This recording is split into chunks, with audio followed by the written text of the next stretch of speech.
stuffy manner and just become the right person that actually matters. And every day I drive my car to my little job, and I find some peace in the stations that I throw on.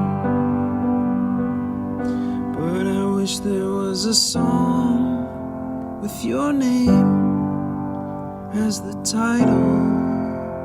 Oh yeah, I wish there was a song with your name as the title.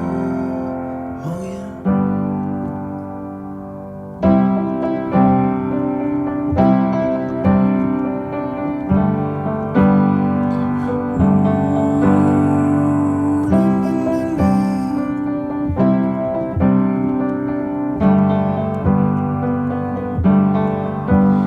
And the moods that I hate, I tend to embrace.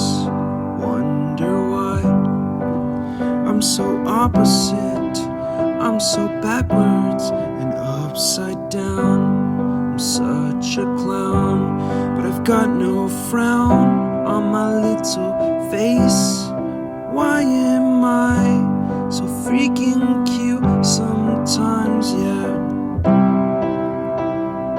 I'm such a drama queen, I'm such a drama